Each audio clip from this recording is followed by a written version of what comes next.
النهارده هنتكلم عن السنة الجديدة 2026 وازاي ان احنا نحاول نحقق فيها اكبر قدر من الحاجات اللي احنا نفسنا نحققها. حاجات ده لسه ضايفينها في قائمة الحاجات اللي احنا عايزين نحققها، حاجات كنا عايزين نحققها السنة اللي فاتت وما عرفناش نحققها او لسه في نصها، نحاول نتعلم تاني ونحاول نشتغل عليها تاني. كل التفاصيل دي الفكرة الأساسية ان احنا نكون بادئين بعقلية إيجابية، بمعنى ان احنا من السنة اللي فاتت نشوف الحاجات الكويسة اللي حصلت لنا، اكيد نحمد ربنا عليها، بس نبقى فعلا مقدرين ان احنا عملنا حاجة وان احنا محتاجين نكمل عليها. حتى الحاجات اللي ما نجحتش، حتى الحاجات السلبية، نبص لها على اساس ان هي فعلا اتعلمنا منها. في حاجات ممكن تحصل لنا ما بنستفادش منها قد ما بنستفاد من تجربة سلبية، قد ما بنستفاد من حاجة ممكن تكون ما نجحتش او ممكن تكون ما حصلتش زي ما احنا عايزين. بس لو بصينا لها بشكل يخدمنا ويخدم مصلحتنا، هنعرف ان احنا ممكن نطلع منها بشكل اقوى، نطلع منها بشخص عنده تجربة، بشخص بعد كده في حياته بيعرف يتجاوز حتى لو حصلت له بعض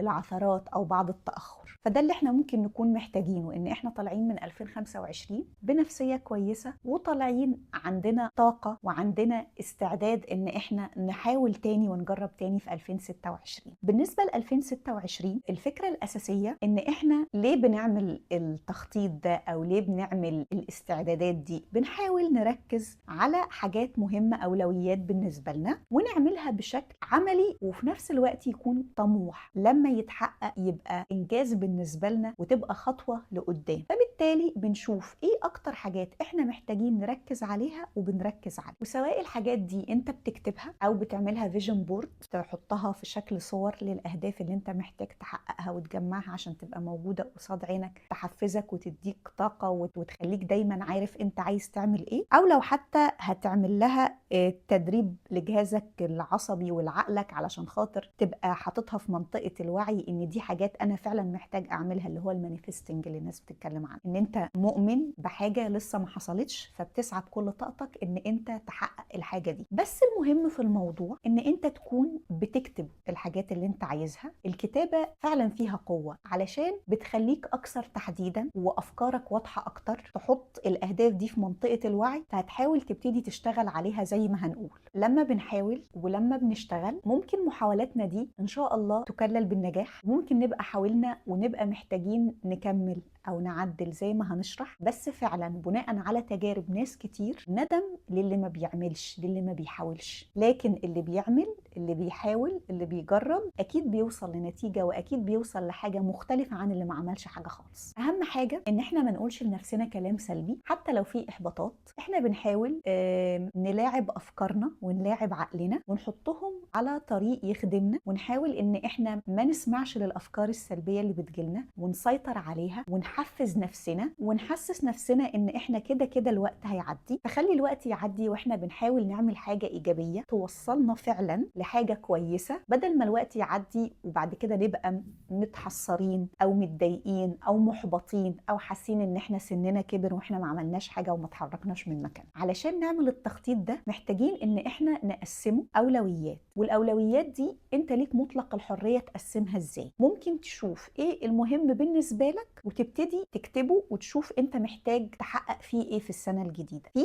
كاتيجوريز او فئات للحاجات اللي الناس بتبقى محتاجه تشتغل عليها. في علاقتك بربنا، وفي بعد كده صحتك وشغلك وفلوسك. كل ده برضو بينقسم للحاجات اللي تخصك انت شخصيا، وعيلتك والناس اللي حواليك، وهنشرحهم واحدة واحدة. مبدئيا علاقتك بربنا دي حاجة بينك وبين ربنا، من المؤكد أكتر باب للراحة النفسية والحماية من التوتر والحماية من القلق، وإن أنت تبقى ناجح في حياتك، إن أنت تبقى محسن علاقتك بربنا. حاجة في الأول خالص مهمة جدا، إن أنت صحيا لازم تكون كويس، لازم صحتك تكون كويسة. مفيش حاجة وجعاك، مفيش صداع، يعني مفيش حاجة بتؤلمك تخليك مش عارف تحقق أهدافك.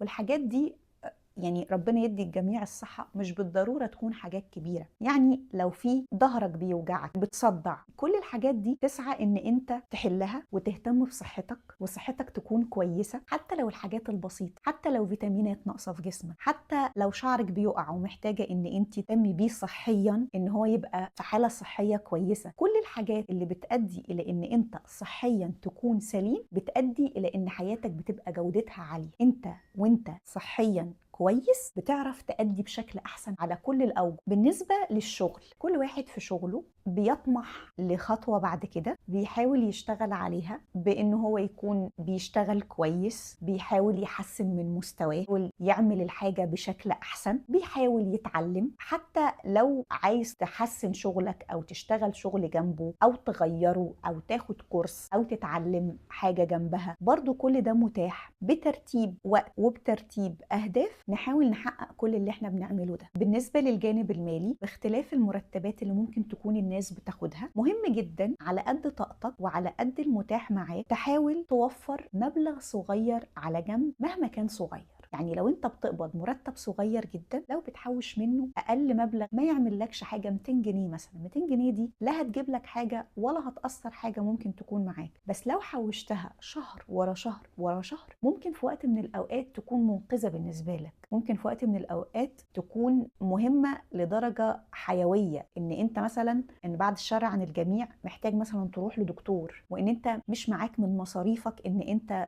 تروح للدكتور ده، فتلاقي الفلوس اللي انت محوشها دي جزء ورا جزء ورا جزء، هتلاقي نفسك مثلا محوش 1000 جنيه، فتعمل لك حاجه حيويه، تعمل لك حاجه مهمه. وطبعا دي بتختلف من شخص للتاني، بس الفكره واحده. واهم حاجه ان ما تقولش لنفسك كلام سلبي، لان انت بتحاول وبتعمل اللي عليك وبتحاول تشتغل بالمتاح. فلو سمحت قدر قيمه نفسك ان انت بتحاول، قدر قيمه نفسك ان انت بتعمل حتى لو تفاصيل صغيره. ولو دماغك جابت لك افكار سلبيه مش مشكله، يعني عديها وارجع تاني، حاول تشجع نفسك وحاول تقول لنفسك كلام ايجابي، علشان حبه ورا حبه وسنه صغيره على سنه صغيره على سنه صغيره نحاول نمشي في حياتنا، نلاقي بعد كده في الاخر وصلنا لنتائج ايجابيه احسن من اللي احنا كنا فيه.